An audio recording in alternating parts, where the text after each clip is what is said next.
Joyeux anniversaire Lajos. Joyeux anniversaire. Lajos yi awa minye nyere la. Kile farala sangale farala jiga. Alaka sanjama baraka. Ya Rabbi alaka keneatu. Alaka soroto. Alaka bentu. Ini furumso ladriche.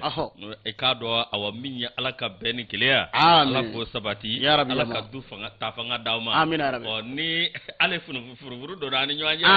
Alaka ayere ni nyanje. Tiga fo okaka furai. Sojula ko. Akana to madaga do ala ne. Fo sojula. Joyeux anniversaire. O jaranye. Ma. Ki fo ki wala nyando. Ini sokoma. Mba. Mantorote ko ni. Bashi tena. Memma gato de dum. E gato ko bisina. Ambe nyama fo ka wala nyando. Nyama jaw. Jaw.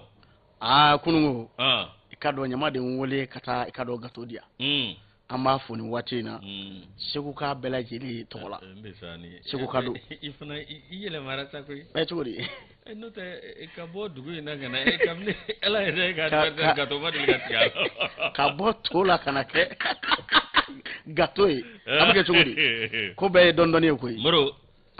yenge chokorobani yaisha lazi awo mantoro chide go bashitena taka kene bashitala haba yusu kifo ki wala imando anga group ne bayeni wati na akeme ka do fara radio ikado o volume ka wala ma akeme ka do fara tele volume ka do warete ncho olube adamne ni wati na no be bayeni fofana ko fo ka kolomso ka foninga awale nyumando kado danti folemina kanumbo malikono aleni malikoka ambu fo katimna njanu ka wulika jola yusu bi fevrier kalo kile folo samba fla ani muga ani fla ika do ka lajebaw fo ka lamebaw fo groupe de nouveau ika do ale hakilina jumai kuna foni nyuma abse ka soro chugo mina ka soro makeni gele o stratigala radio chama mbe anu tike binyo amulo kuna foni ika do la ke kapse ka soro chugo mina a tentene ka duma kuto usigirolo ambe radio bengani radio dame barakalaw fo kerwani u belajele foni ngu wala nyumondo danti folimina jijeni ka fe radio dame be abarakala ku foku wala nyumando namburai arajo yere ko si samarala ambe benge jangine fo ninga awale nyumando akatimina njana ka wulika jola sanga ani watu belajelela na yo fo mamina ko wale nyumando o yusu ame foli ani taninta kanyasi faso kanu la meba mo wule sebuku ka ku fo katimina njana ka wulika jola kolo masa be ni wati na kolo karamu ka tarawre ama ka flamuso fo ninga awale nyumando kado edanti e foli mina yusu arajo daka alebe maraka kungo ka belajele fo wala nyumando dana FM abe kenyeba kufo flake sarama bujolo naka chedo ku foku wala nyumando ukatimina ja nuka ulika jola mimi talike naro FM na samaya ikado nyawleni Musa Kone ikado pasteur ama foni wati na furumuso kufo anu barakala bela jele ku foku wala nyumando ikado danti fulumina naro FM barakala nambora nani ko FM abe Mamadou Dumia kofo ambarake nyuando ni wati na ikadu sogalema ana selenge ka selenge belajele fo ni wati na Mamadou Dumia sababula be wulika jo mina ni wati na kuna foninga sega soro selenge ikado amufo katimna janu ka wulika jo la sanga ani wati yusu na mbora ame jonga ga FM barakela belajele fo yelemani ame yelemani ka fo ningu wala nyumando chendu wula mebo abe jura kofo amadi danyo naka chedon ku fo ku wala nyumando arajo royal misini ka misini ka fo ku wala nyumando o yusu nambore mame arajo wa alame bo ku fu ana barakala bela jele tomia ka fe ufu katimna njanu ka wulika jola ambita segu ka fe ni wati na ikado tamani ngao olu sokole mana ala ni ikado mamelon sababu ambe mamelon barakala bela jele fo ningu wala nyumando tamani kebila ka fe mamelon be ambe kado barakala fo ningu wala nyumando nyame ba ikado no bitali ke ikado ka fo nyama ba erela no be kai kone ambe be kai fo ninga wala nyumando grand frère ka fo ka wulika jona katimna njala kuna fo ni mise ka soro chugo mina ikado groupe mamelon bela jele ku fo katimna njala ala nuka nyema sababu yusu na murai arajo islamiki bede abe kolokani koko ambe kado ame Yusufu Jabi naka chedon fo ku wala nyumando Abba FM abe yuwaro kufo ame yuwaro ka bela jele fo ningu wala nyumando Domba FM abarakala bela jele karanto brifo ikado Zumana Keita naka chedon ku fo ku wala nyumando Njiba FM obe ikado kafo kati faraje kufo ambe abarakala bela jele fo ningu wala nyumando ukatimina njanu ka wulika jola sanga ani watu bela jele la o yusu nambore mami na an bɛ foli di arajo ɲɛlɛnni baarakɛla bɛɛ lajɛlen ma k'u fo ni k'u waleɲuman dɔn segukaw fɛ yen anw fɛ yan Bamakɔ Renouveau FM 98 buruburu 1 Sɛbɛnnikɔrɔ yan fan fɛ a bɛ Zoom Africa ko fɔ an bɛ nin waati in na Alex ko fo Alassane Sissoko k'a furumuso fo ni ka waleɲuman dɔn an ka musokɔrɔba ɲuman bɛ yen an b'a fɔ nin waati in na danti foli min na Tarawele marhaba nin ye donkan dɔ ye dɛ donkan dɔ don nka Yangadi FM fana sɔgɔlen b'an na 88.5 an bɛ a baarakɛla bɛɛ lajɛlen fo MC Lazoa a baarakɛlaw bɛɛ lajɛlen k'u fo k'u waleɲuman dɔn janginɛni awɔ janjo masa bɛnkɛni an k'a fo awɔ kabini bi tɛ ale kɔni y'a daminɛ awɔ an ka jamukan bɛ tɛmɛ ale ka arajo fɛ awɔ min ye aw k'a dɔn janjo masa bɛnkɛni janginɛ k'a dɔn janginɛ jara janginɛ saranda awɔ k'a dɔn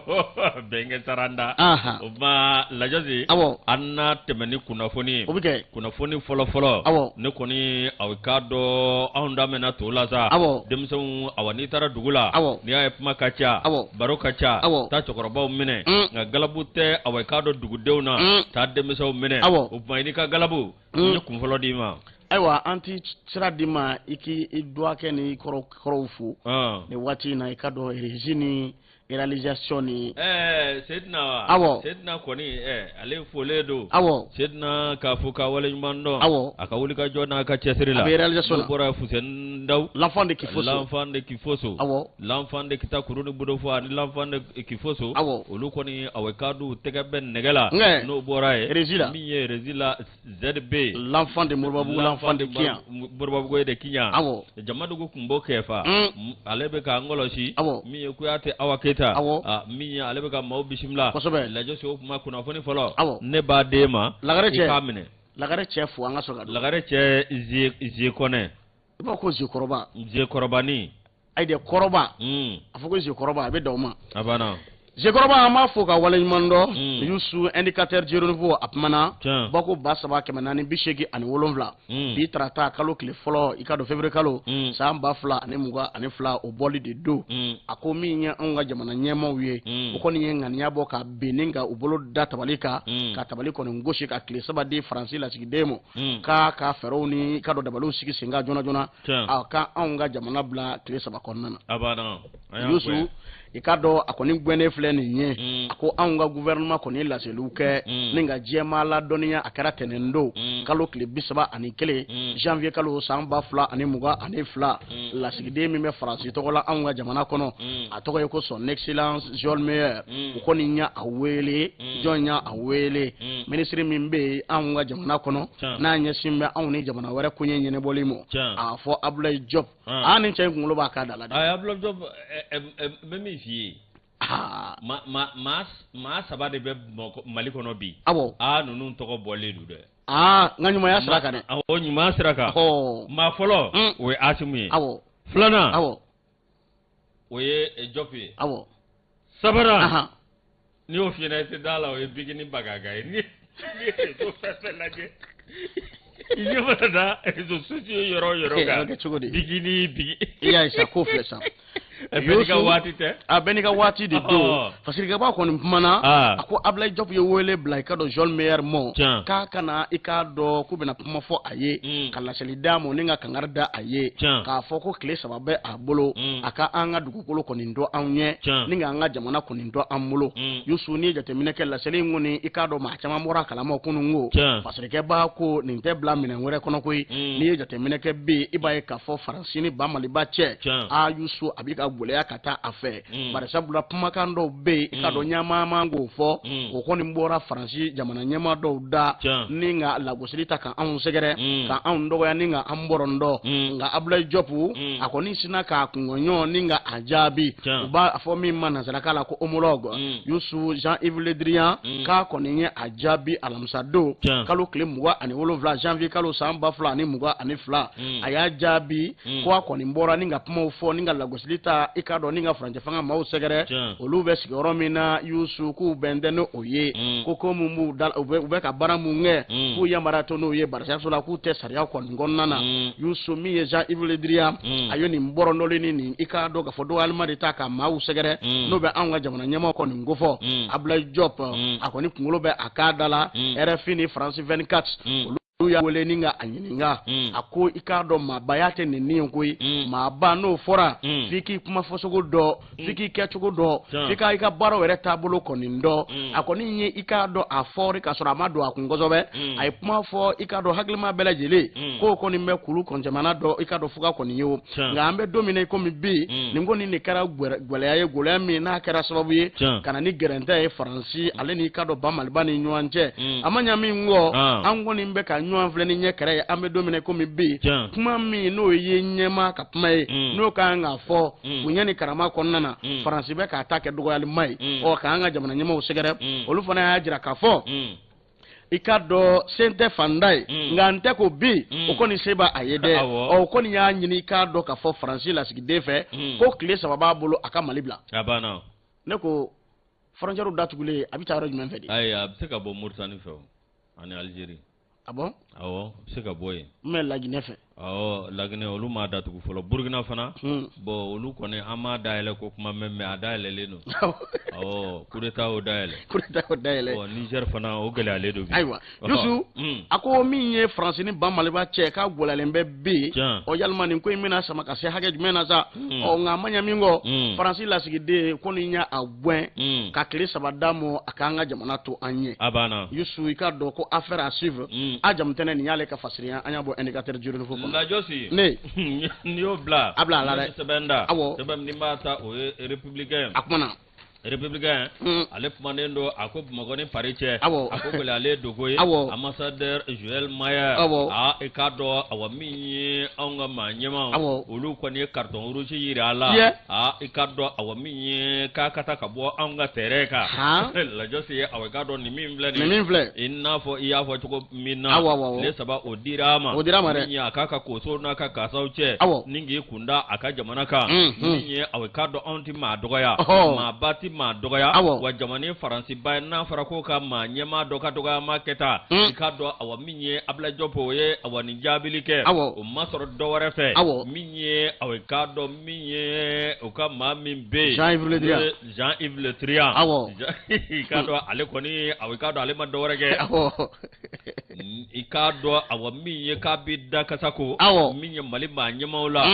ta do ka fo awaminye nyerela ambe awekado fembela jelema ambini etie nga kanvovo ma shiti je no ye oye malidunga maye ikado wati mina Jean-Yves Le Drian na epma do taka anga manyema o segere minye awekado ka fo transition ikado ku te sharia kono i transition awekado ko awekado dande mo wale kew anipma kundanja ma ayeni awekado nunu wo minye awekado anga jamana nyema ulu ko ni awekado nimateme awekado olu jimisra fe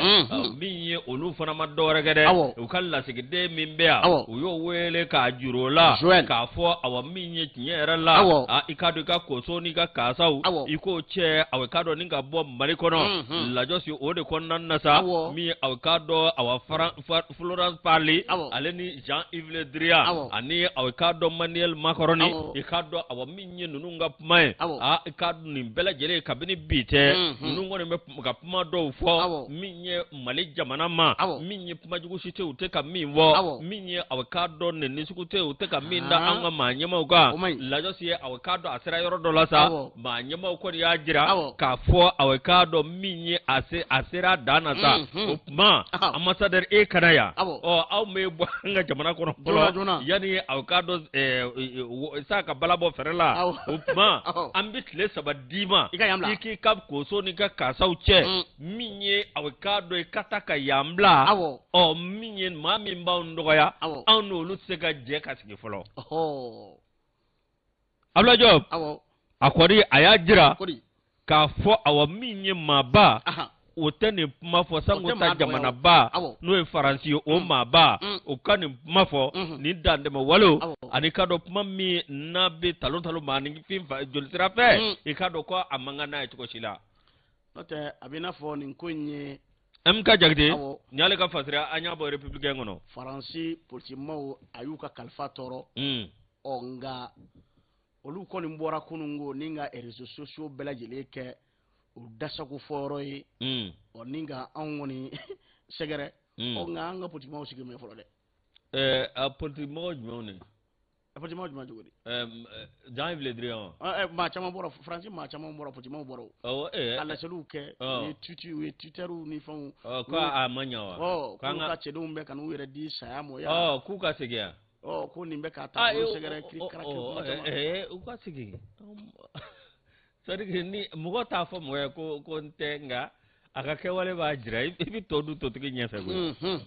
yusu ka do fara franje fanga ka ka do apma be sina ka do adima PICC yusu ko ni nye sambe foluke wi kuna fondila wele na fo sangura ko ni me kuna fondila wele ni ngana nyefolike o benani ika do ka fo marimancha no be adima manyema ko fo marimancha jara alika sange mensoro ika do adima ale nyema ya ko ni kalu klikeme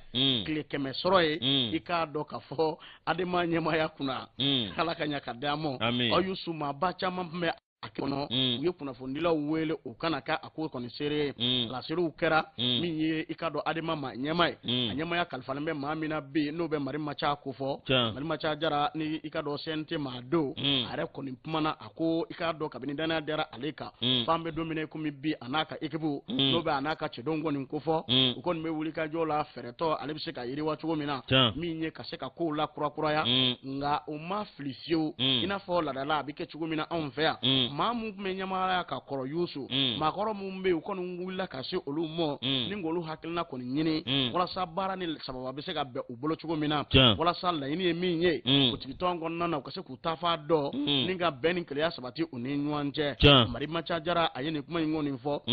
aya jira kambe domine ko mi bi minye faso de kelengele na bela jele anga ika do hakilina ke kelenye beni kele ya kasis ka sabati ani nyuanje mamu mbe ika do angoni la gusuli talaka on segere mamu mbe bi nu be ka anga kalfa ko ni ndoro ni faso don fana utike de nyoma ika do ka hakilina ke kelenye yusu ko la inu bela jele be sabati doni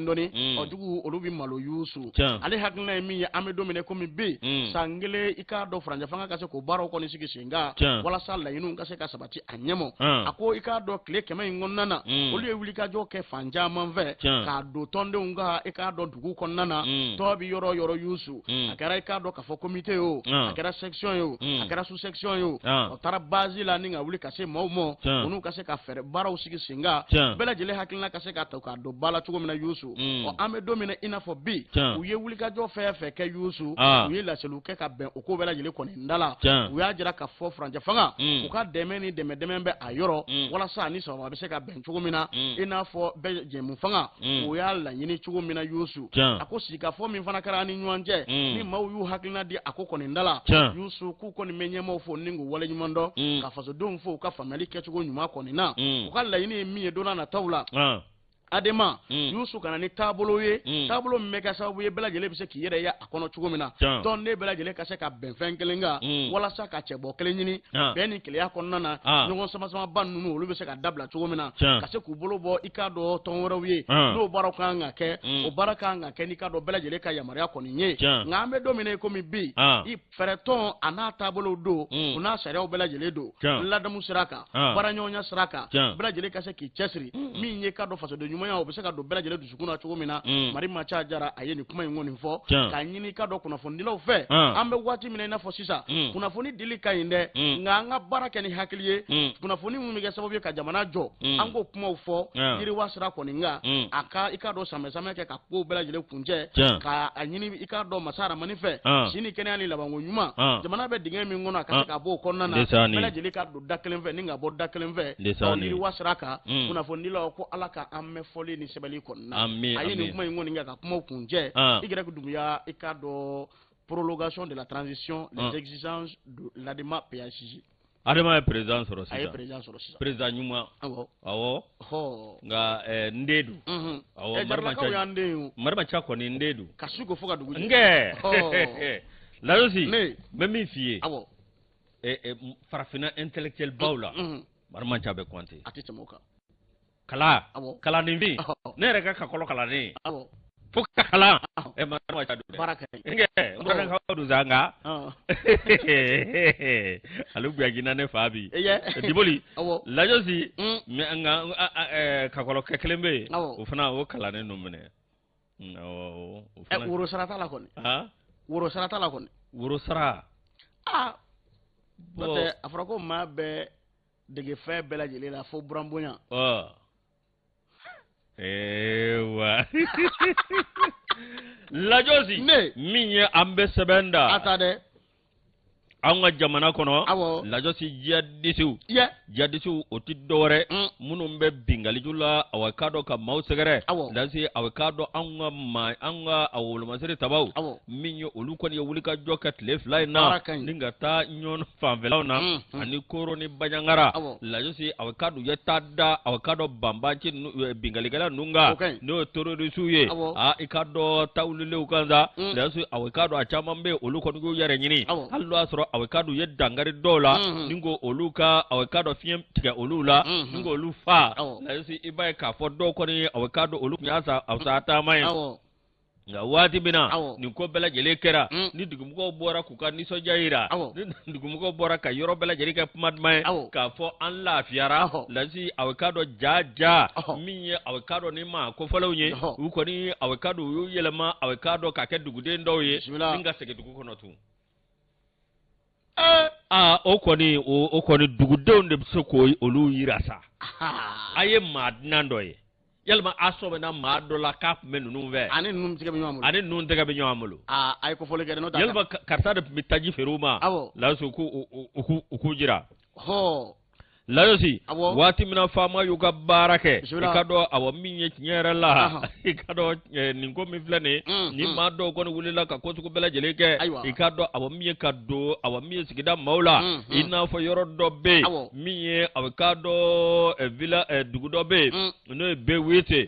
zone office di Niger ikado awa minye kolongodo nana ni ma kono udone kata yoro mina alibi ina fo yoro dobe minye awakado banyangara yanvanve ani koro yanvanve lasi awakado minye fasiri bako koni ngoni yepuma ka lasi anga awamiye manyama ma ukado kafo azani kelengelen dobe oluko ntambe daga jugo sige awakado dugude undala lasi opma alibi minye awakado wuliga jode kake ni ma munu vlane ni awakado bingaligala do bambanci jugo lasi awakado alibi dan sika karula awakado ni jamana dew nolu mafara anga wolu masiri tabauka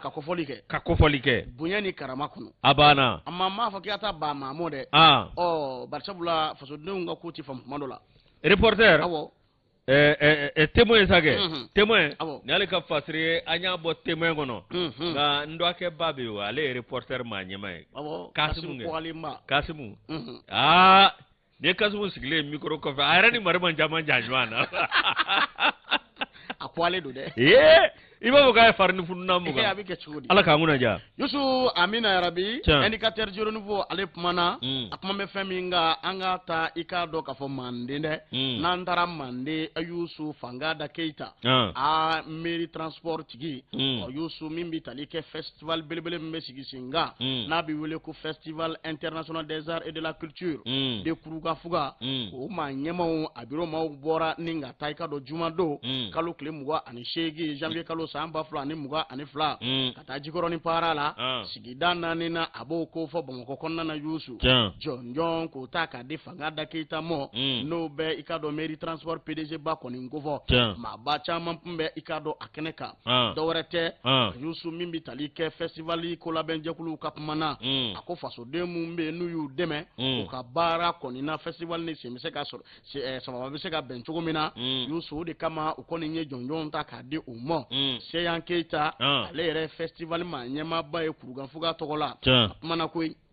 ako uwilla kase mama yusu uye demeni deme de ta ningu usegere ukabara ereke chugo nyuma ko na yusu ye jatemine ke ikado fangada keita mande kado minga ulika jo barka kabo kosobe minga chesiri barka kabo kosobe yiru wali sira ko ninga ayemunda ko lu segere bunyeni karama ko nana ningo oluko ni deme wala sai kado ni nyanaje bayi abseka sinzoro chugo mina olure nana ninga no tashi black ko ninge aye unana onu ka folikela anu ikado musulakaw muso mun be sanga ani wati ni wele blalu ummo ubi bo sanga ani watu bela jelela ni ngana wele koni jabi mi yese yan keita ye ale koni musulakaw fo uka o wuli ka jo koni na ukati minanja la sanga ani wati kabini mande fame wati minena fo sisa o yusu kanga ba uye wuli ka jo munge kama dogo mala kuka musu fo ku wale nyumando ngani ye festival yere taka laje no be kurunga kufuga koni ngofo asiki ku ye fe me mi nye bela jele ka do dakelen fo ninga bon dakelen fe bunye ni karama konnana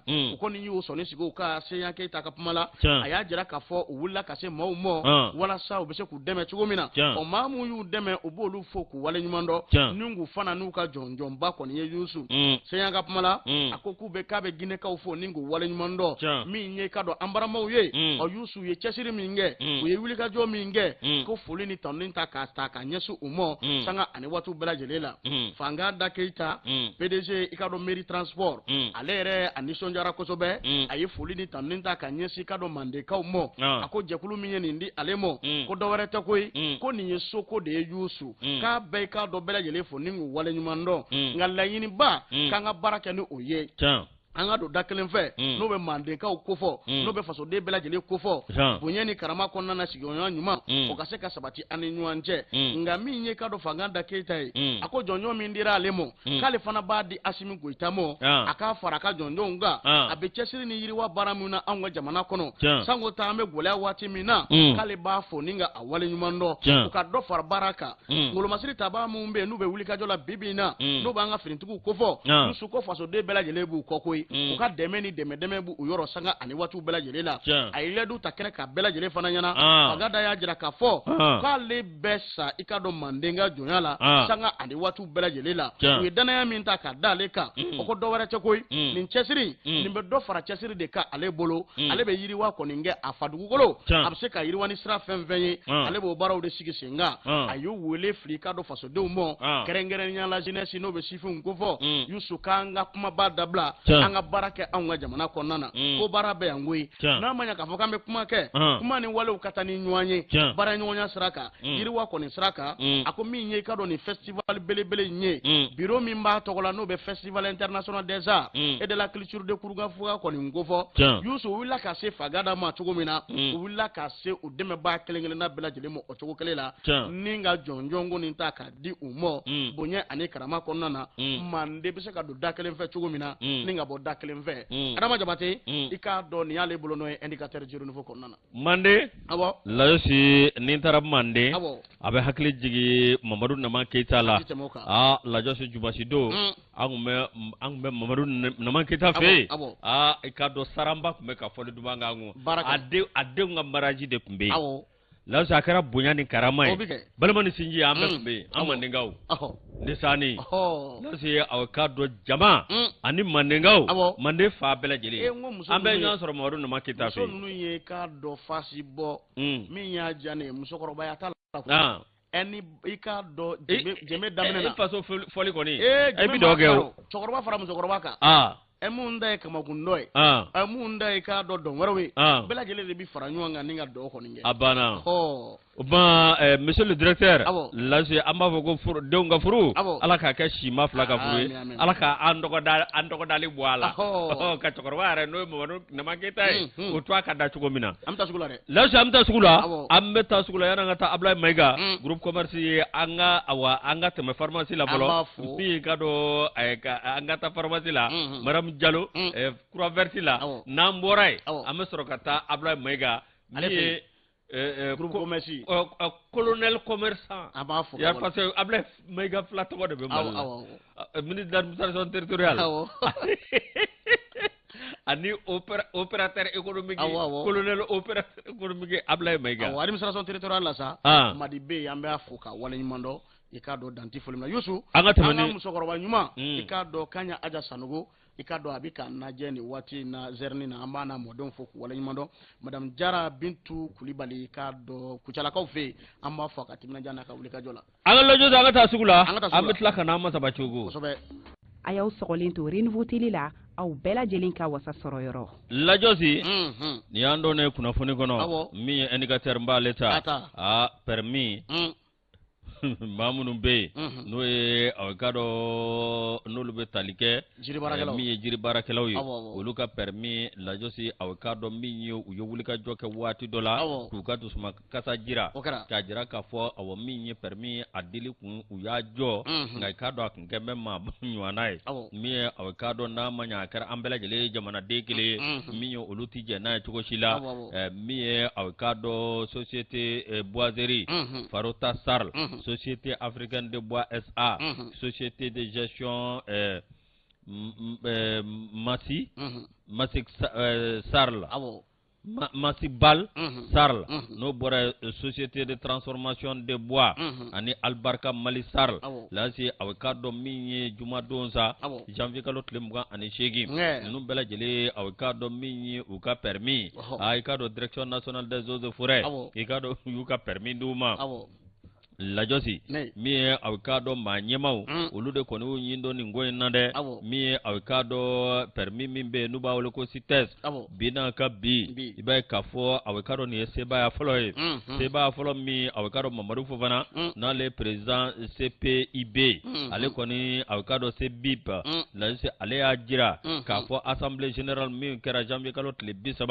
san 2022 i k'a dɔn ale y'a jira k'a fɔ awɔ min ye waati dɔ kɛra u kɔni nana ka na awkado permis ko ka jɔ ŋana ye min ye awkado maa minnu bɛ yen n'o ye awkado baarakɛlaw ye olu kɔni kun ti baara la bilen min ye olu kɔni kɛn bɛ bila yɛrɛ ma ye ni gɛlɛya tɛ fila ye i k'a dɔn ni maa kofɔlen olu ye awkado gɛlɛya ye nin ko la dɛ a baarakɛlaw u bɛ t'i jɔ maa 4,000 baɲɔgɔn la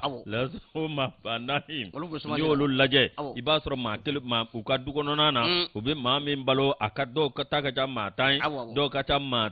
15 ye dɔw ka ca maa 5 ye lasi awkado min ye o bɛɛ lajɛlen sirilen bɛ maa 4,000 minnu na olu kɔni kun bilan bɛ u yɛrɛ ma lasi awkado min ye kamanagwan kun ye olu ta ye min ye awkado waati min na nin ko kɛra sa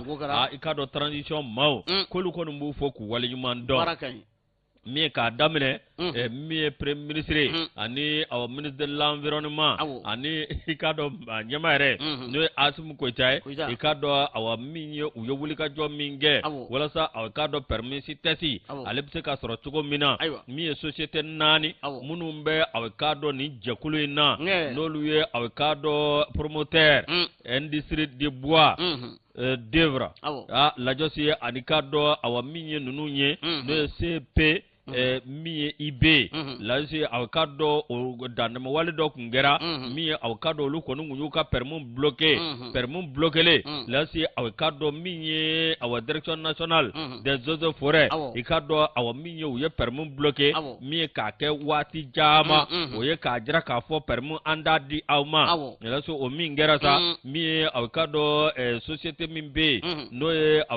société dɔw bɛ yen u y'a ta ka di olu ma lasi an bɛɛ lajɛlen de ye fasoden kelen ye lasi awkado min ye tiɲɛ yɛrɛ la min ye awkado nin ko min filɛ nin ye n'a kɛra awkado danabaliya sira fɛ lasi awkado n'u awkado u y'a lajɛ min ye k'olu jɛ awkado a tɛ sariya kɔnɔ lasi o kɛra sababu ye baarakɛla 4,000 société ye awkado olu kɔni kun ti baara la olu kɔni bila bɛ u yɛrɛ ma lasi ni gɛlɛya tɛ fila ye olu maa kɔni kun bɛ gɛlɛya la dɛ o tuma awkado collectif min bɛ yen n'o ye jɛkulu dɔ ye o ye société boiserie Farota Sarl société africaine de bois société de gestion massive Balsarl lancé ani société de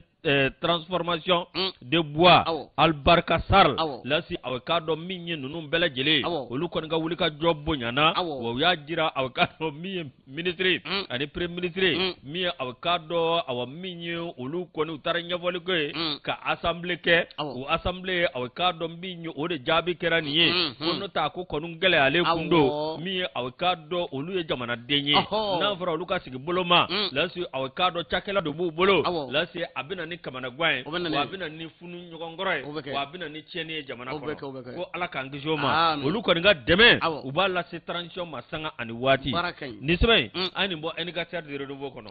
indicateur ale kumanen bɛ politique ko bina kun ka Sadi Yusu ko gɛlɛya don b'a kɔnɔ bi cogo di fɔlɔ parti Sadi Umaru Mariko Yusu i k'a dɔn k'a fɔ n'u bɛ école ka Umaru ko fɔ a ka tɔnden 60 k'olu kɔni ye kosow ni kasaw fara ɲɔgɔn kan ni nka i k'a dɔn tɔ kɔni kɔni bila nka u ta fa ma dɔn fɔlɔ parce que b'a kumana a ko juma don kalo tile 28 janvier kalo san 2022 maa caman bɔra nin ko in kalamɔ a ko gɛlɛya kɔni bɛ bi nin fɛrɛtɔn kɔnɔ nin politique tɔ n'a bɛ wele ko saadi barisabula n'i ye jateminɛ kɛ tɔndenw yɛrɛ ka kuma la gɛlɛya kɔni ju tɛ maa wɛrɛ ye o ye maa ɲɛma yɛrɛ ye n'o bɛ Umaru Mariko kofɔ wa k'o de kɛ n bɛ sababu ye bi ka na ni gɛlɛya kɔni ye tɔn yɛrɛ kɔnɔna na n'i ye jateminɛ kɛ hakilina de bɛ tɔn na tɔn n'a baara cogo kɔni don nka i k'a dɔn tɔn ka baara kɛ kungilennen t'a a la tɔn yɛrɛ t'a dɔn a bɛ baara kɛ ka taa sira min fɛ o kɔni ye gɛlɛya min ni i k'a dɔn tɔnden dɔw bɛ yen olu t'u yɛrɛ ye a kɔnɔna na o baara dɔw fana bɛ yen k'olu jɛlen don nka i k'a dɔn ɲɛmaa yɛrɛ fɛla i t'a sɔrɔ k'a fɔ o baara ninnu man ka taa u ta sira dɔw fɛ o kɛra gɛlɛya misɛnmisɛnnin caman ye min n'i k'a dɔn tɔn kɔnɔ o funukufunuku kuma cayara kosɛbɛ o fasikɛ b'a ko o k'a ma ɲa min kɔ tɔn kɔni ye bonya de ye bɛɛ fana kan ka sabati ani ɲɔgɔn cɛ hakilinaw kan ka kɛ kelen ye i k'a dɔn bɛɛ lajɛlen fan fɛ nka n'i y'a ye k'a fɔ maa dɔw bɛ a ta k'a fɔ k'ale kelen bɛ dungɔ nka min ye jamakulu olu hakilina tɛ jate k'a tɛ ɲa min kɔ n'i t'i yɛrɛ y'a kɔnɔ i b'i yɛrɛ ta i b'i yɛrɛ ta o de kama i k'a dɔn maa 60 bɔ ɲɔgɔn ko Yusu k'olu y'u yɛrɛ ta olu yɛrɛ kɔni bɔra tɔ kɔni kɔnɔna na ni ka fan wɛrɛ jateminɛ Yusu nka u ye fa min jateminɛ ma kuma o yɔrɔ kan fɔlɔ o kɔni ye i k'a dɔn tɔ kɔni bila k'a yira tɔ ɲɛmaa la an bɔra tɔ la bi a sɛbɛn filɛ i k'a dɔn a filɛ bɛɛ lajɛlen fana ɲɛkɔrɔ an fana bɔra k'an kungilenna de ta ka baara kɛ ni anw yɛrɛ hakilina ye nka baara bi sen na nka min ye ka dɔn jateminɛw fana ye i b'a ye k'a fɔ farancɛ fanga maa ɲɛmaw tɔnden dɔw u sɔnni sigi o kan olu bɛ baara min na bi na Yusu ko ɲɛdimi fura don kɔnɔdimi fura kɔni tɛ ni dun o kow ye mun ye kɛnɛkanko ye bɛɛ lajɛlen kan k'i hakilina di a ko kɔni na n'i y'a ye k'a fɔ i k'a dɔn k'a fɔ olu bɛ ka hakilina min fɔ olu ni ɲɛmaa tɛ ka ɲɔgɔn sɔrɔ o la nin n'a damandaw de kɔni kɛra sababu ye bi na k'u kɔni y'u yɛrɛ ta en tout cas pour le moment on ne sait rien de la nouvelle destination de ce désormais ex-membre du parti Sadi. K'an bɛ waati min na i n'a fɔ sisan maa kɔni t'a dɔn u bɛn'u kunda yɔrɔ min kan walima u y'u kunda yɔrɔ min kan Yusu min ye ka dɔn Sadi tɔnden wɔɔrɔ ninnu ye maa 60 k'u kɔni ye ka dɔn Sadi kɔni bila a ko gɛlɛyara dɛ a ko filɛ sa dɛ an y'a bɔ indicateur kɔnɔ Adama Jabate lajosi awe k'a dɔn hali bi ala ka jamana basigi hali bi an bɛ ala deli hali bi awe k'a dɔn ala ka hakili ɲuman di jamana denw ma lajosi an ka bɛn n'an ma bɛn lazi awe k'a dɔn an bɛ fɛn fɛn daminɛ an bɛ fɛn fɛn kɛ a bɛɛ lajɛlen ye fu ye Sedina ye nin fɔ yan sɔgɔmada in Sedina Umaru Keyita lajosi awe k'a dɔn min ye ministre Aruna Ture awe k'a dɔn min ye a ye kunnafonidila dunan minnu b'an ka jamana kɔnɔ minnu awe k'a dɔn n'olu bɛ awa télévision so wɛrɛw ani radio so wɛrɛw la minnu awe k'a dɔn o radio so n'o télévision t'an ka jamana kɔnɔ lajosi a y'olu wele ministre de la communication ministre de la communication, de l'économie numérique et de la modernisation de l'administration. Arna, awa maître Aruna Touré, là c'est avocado kunungo ne, janvier kalo samba flani mugane fla, mi avocado correspondant munumbe, anikado awa correspondant di dore, mamunu avocado no télévision aljalma arajo wrew, ulukal la sikete munumbe anube kunafunu duma. Lajosi ayolu wele lajosi akalengu wele minyi avocado akundi dore kapmanu ye manu ye ni kangar dariye koni ne temena sira wara fesa lajosi oye ko wara ye lajosi avocado minyi ministre bivlene ale mekeneka ikado ana barake nyon mi avocado ani arajo so waraw ani television so waraw munumbe anga jamana korea mi avocado e France 24 bala BBC Bala, Voix de l'Amérique Bala, VOA, Agence France Presse AFP, Reuters, Le Monde, Africa 24, TV5 Monde Africa, là si, Ani Jeune Afrique, Ikado Lajen Kunti Dore,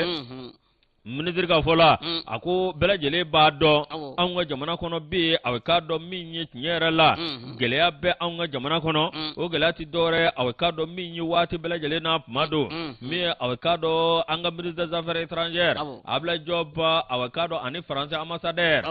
min ye o kono Jol Meyer o koni o gweni mingera ani ka do awa min ye gouvernement e ka do awa o ya jira ka fo ko tle sabadirama minye akaka koso na kaka sauche dinga jamana imla miye avocado ministry de la communication et de l'économie numérique miye maître Arna Touré ako awa minye nyere la ayu akale ayepma mi vuyena ukake avocado minye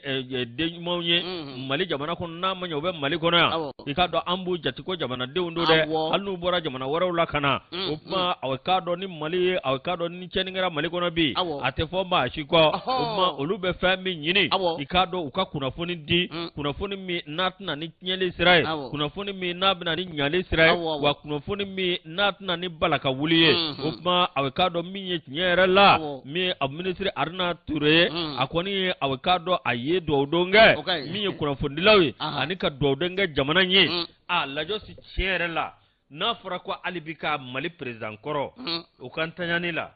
anyo me correspondant de ja polo yani gouvernement nga fo dija ko bado be ke jamana kono gouvernement ne ba fo folo abeso kuna fundila ba wala o chogola mais fendo fana be an mo fana bu pro kuna funinga wakati dora kuna funi min be na tinya mais gouvernement fana seka kuna funinga folo na ma seka seka o kuna funu be sinawo ina fo sorasiya nu finintugu ka kunafoni be sɛgɛsɛgɛ de ko sɛnsɛn o fɔ mais jamana kungo kibara dɔw be jateminɛ tile 3 min fɔra dira nin ma bɛɛ bɔra kalama kunu o kunafoni ma dogo mais fan fana ka jateminɛ ka fɔ kunnafonilaw fana olu b'u ka baara sira ani ministre k'u ka dayɛlɛ mais ka kunnafoni dogo i naga kɔrɔ k'a dogo fa bɛ taa kɛnɛma mɔgɔ de ara sira waati la dana yɛrɛ bɛ nin ka da kɛnɛma mɔgɔw kunnafonidila mun bɛ kɔ kan ka tɛmɛ anw yɛrɛ kunnafonidila mun wallahi dɔgɔ ka ban cɛ dɛ ni ka maa mais gouvernement fana k'u ka dayɛlɛ ni anw ka jamanadenw ka kunnafonidilaw u ma ba de fana don anw na merci n'o tɛ k'a fɔ ko an bɛɛ ma ye o ti cɛ ma kolonkelenw kelen jɛ o jɛ i b'a sɔrɔ kolon b'a la ɲuman b'a la ɲuman minnu bɛ a ye olu wele n'a b'a dɔn ka n'u ye kunnafoni di latiga don olu ka alandezi ka mais problème b'o yɔrɔ de la éthique ni déontologie a bɛɛ matarafalen don kunnafoni koron ka koron i b'a folofololen souvent yɛrɛ kunnafoni dɔw bɛ di a di waati kunnafoni kalama dɔw bɛ olu bɛ se k'a di waati dɔ la mais i bɛ bali ka mɛn kɔkan mɔgɔw de da souvent yɛrɛ mɔgɔ dɔw yɛrɛ an ka fasodenw mun sigilen bɛ kɔkan olu de b'an wele souvent e yɛrɛ min ye kunnafonila i bɛ Bamakɔ yan dɛ kɔkan mɔgɔw de b'i wele k'a fɔ ko karisa n y'a mɛn ko nin bɛ Bamakɔ yan ne yɛrɛ bɛ ɲininkali kɛ n ko ne t'o kalama fɔlɔ ala k'an kunna diya mais i bɛ bali k'a mɛn ko effectivement o kunnafoni kelen de cɛ n'u m'a lajɛ kunnafoni di ka ɲi dɛ mais il faut pas k'a kɛ min bɛ arranger kunnafoni mana n'a kan ka di a y'a di mais an ka janto kunnafoni di cogo de la mais k'a kɛ a bɛ tan vraiment nin bijan wɔɔrɔ ka kunnafonidila dɔ k'i ka mɔgɔ ye ka dɔ bɔ i ka mɔgɔya la o ma ɲi dɛ kunnafonidila bɛ bɛɛ de bolo bɛɛ ta de don mais an ye jateminɛ ne bi an bɛ tasuma ka daw tigɛ aw de tun b'an dɛmɛ a bɛɛ bɛ taa fan kelen tɛ kunnafonidila la Yusu ka dɔn laseli dɔ ye nin ye Clara kɔni awɔ ne ye laseli dɔ ye an bɛna min kɔnɔ kuma da a bɛɛ lajɛlen tulo kan Fabu Jalo n'a sigiyɔrɔ bɛn bɛ Fabu Jalo n'a bɛ bɔ Dosoro so n'a a sigiyɔrɔ bɛnnen bɛ nin waati in na Manakɔrɔ ma Garalo yan fan fɛ Buguni mara la k'a b'a da Bamakɔ n'a lamini bɛɛ lajɛlen tulo kan fasoden kelen-kelenna bɛɛ lajɛlen a dɔgɔkɛ n'o ye Saliya Jalo ye a kɔni bɛ ka ɲini Saliya min n'a bɔra du kɔnɔ kabini san 2010 waati a bɔra a ka a somɔgɔw kɔni to yen n'o b'a fa n'a ba ko fɔ a fa n'a ba sigiyɔrɔ bɛn bɛ nin Kucala fa yɛrɛ tɔgɔ tun ye Lasina Jalo ye bamuso ye Aramatu Jalo ye ninnu bɛɛ lajɛlen sigilen bɛ Kucala nka k'u tɛ a kibaruya dɔn a bɛ waatinin bɔ o de kama u b'a ɲini bɛɛ lajɛlen fɛ kɛrɛnkɛrɛnnenya la fasoden bɛɛ lajɛlen Saliya Jalo ko k'a da tulo kan a mana kɛ yɔrɔ yɔrɔ walima ni maa b'a kibaruya dɔn u k'a da tulo kan ka a fa ko Ala kɔni ye o ka kalifa kɔni minɛ a la n'o bɛ Lasina Jalo ko fɔ janvier kalo san 2022 o ni maa min Lasina kibaruya dɔn walima ni Lasina yɛrɛ tulo b'an kana nin waati in na a bɛ se ka Fabu Jalo ka nɛgɛjuru banba n'a bɛ jamana kɔnɔ walima jamana kɔ kan i ka dɔn plus 223 72 55 63 37 72 55 63 37 o ye Fabu Jalo ka nɛgɛjuru sira ye walima Musa Jalo ka nɛgɛjuru sira plus 223 73 37 82 58 73 37 82 56 ko k'a dal Saliya Jalo kulo kan a fa n'o ye Lasina Jalo ye ala kɔni y'a ka kalifa minɛ a la janvier kalo san 2022 Saliya min bɔra denbaya kɔnɔ kabini san 2010 olu suna kulo b'an kana somɔgɔw kɔni jɔrɔlen don u t'a kibaruya dɔn wa k'a fɛɛrɛw bɛɛ lajɛlen kɛ sa ka so yɔrɔ ɲini an ye nin dira mo ɲɛmaayaso fɛ kabini waati cogoya lajosi waati e ko ale ma se sa de a sera ana foli kɛ koyi min ye Urukiya Kulubali ale ye Faransi Urukiya an b'a fɔ ka waleɲuman dɔn lasi aw ka dɔn Abulayi Kulubali Abuloba an b'a fɔ kati nin sanga in na n yɛrɛ kɔrɔkɛ don ka Musa Boyi Kulubali fo Mala Jalo ale ye coordinateur ye aw ka dɔn handicapé ka coordinateur kati lasi katikaw b'an lamɛn an bɛ foli lase lasi Awa Jara ma ne ba k'a ka dugawu ka Ɲamoyi Ture min ye aw ka dɔn Ɲamakɔrɔ cité UNICEF la an b'a fɔ k'a waleɲuman dɔn ka madame Mari Tanti Asu fo Bolokasumugu la lasi an bɛ Aluja Atrɔsi Basikina Keyita Janginɛ Keyita an bɛ ninnu bɛɛ lajɛlen fo k'u waleɲuman dɔn an ka musokɔrɔba ɲuman Yusu i ka dɔn Banakabugu zone industrielle la an b'a fɔ nin wagati in na ka waleɲuman dɔn n'o bɛ tali kɛ Tanti Jaba la madame Sal Jɛnɛba Sidibe an b'a fɔ nin ka waleɲuman dɔn an ma ɲina kulu bi kɔ incomparable style an b'a n'a furumuso fo nin waati in na n'o bɛ Dilika ko fɔ ka foli di an dɔgɔmuso Astan Tarawele ma an ma ɲina Arafa Sidibe kɔ Astan Togo la ale bɛ ka na mɛn ɲarela nin waati in na Bakanɛ i ka dɔn Bazin Samasa la boutique min n'a filɛ nin ye Banankabugu sugu kɔnɔ ani filaninw bɛ u bɛ k'an lamɛn nin waati in na u bɛ k'an lajɛ fana an b'u fo k'u waleɲuman dɔn Sirifukɛ an b'a fɔ Alassane Aidara club faso dɛmɛ ma ɲɛma an b'a n'a furumuso fo ni k'u waleɲuman dɔn Dante foli min na an bɛ foli di lieutenant Fuseni Dawumo Sarkozy a bɛɛ k'an lamɛn nin waati awɔ an b'a fɔ nin waati ka waleɲuman dɔn ka foli di sigida yɛlɛma ɲɛma mɔ Abdou Kulibali a bɛ k'an lajɛ nin waati in na i ka dɔn a se kɔnɔ an b'a fɔ ka waleɲuman dɔn Yusuf Aidara Masikaw ka Yusu k'a fo ka waleɲuman dɔn Fale Kulibali Ɲarela an bɛ Fale fo ka waleɲuman dɔn tonton Seydou Kulibali ko a ka foli fɛ Yusu lasi Amadu Sangare an b'a wele an b'a fɔ ka waleɲuman dɔn min ye Sanga Dekor ale filɛ Fɔnbabugu a n'a furumuso Mamu Sakɔ ale galadonna ye an b'u fo k'u waleɲuman dɔn lasi n'o bɔra ye foli an b'a lase Sori Kɛmɛso ma min ye ale ye Kɔna Mesi ye an b'a fo sanga ani waati ka foli lase awa min ye Mambe Aidara entreprise Emana Sarl an b'a fo Titibugu la ka Jinɛ fo min ye aw ka dɔn Otomali Sarl an b'a fɔ ka waleɲuman dɔn Mamutu Kamara ale filɛ Titibugu la an b'a fɔ ka waleɲuman dɔn lasi n'o bɔra ye foli an b'a lase sanga ani waati min ye Sumayila Togo Bozola ale lɔgɔliso kɛrɛfɛ commerçant do ka taa se Seru Nantume Tuguna agro industrie n'an y'o fo lasi an bɛ foli ani tanni an b'o lase aw ka dɔn Nouveau Soleil ale PDG Solomani Fofana ka taa se aw ka dɔn Pagala ma an b'a fo Famaga Danbele tribunal de commerce mon président an b'a fo El Presidento an b'a fo ka waleɲuman dɔn Ɲama Jawo an bɛ ɲama fo nin waati in na ka waleɲuman dɔn Dante foli min na ma gâteau dun dɛ gâteau bɛna d'i ma voilà an bɛ taa Kulukɔrɔ i k'a dɔn Jije Jo Kɛnɛ an bɛ Jo Kɛnɛ fo ka waleɲuman dɔn a n'a baaraɲɔgɔn bɛɛ lajɛlen nin waati in na Eli Jarabe dɛ Eli bɛ an b'a fɔ honorable an b'a fɔ ka waleɲuman an b'a fo ka foli di madame Kante Hélène Agori Desmond Sugɔ n'a filɛ nin ye Kati Fuga la an b'an ka musokɔrɔba ɲuman fo ko mama an b'a fɔ ni ka a waleɲuman dɔn a n'a a ka denbaya bɛɛ lajɛlen k'u ka dugawu ka ɲɛ ka foli di ka dɔn Kunba Sidibe ma nin waati in na k'a fɔ ka waleɲuman dɔn Jordan Jibi Sisoko an b'a fɔ a ka musokɔrɔba b'a n'an bɛ sanga ani waati an b'u fo k'u waleɲuman dɔn u ka timinandiya n'u ka wulikajɔ la musokɔrɔba fɛn fɛn bɛ Yusu n'u bɛ sɔgɔ an na sanga ani waati ni ka kibaruya lamɛn an b'u fo u ka timinandiya n'u ka wulikajɔ la min ye Lisibote Karambote numéro 2 an bɛ foli di Bɛnɔgɔ Sidibe ma an ma ɲina i ka dɔn Usumani Bariko ka ninnu bɛɛ lajɛlen fo k'u waleɲuman dɔn i ka dɔn Dante foli min na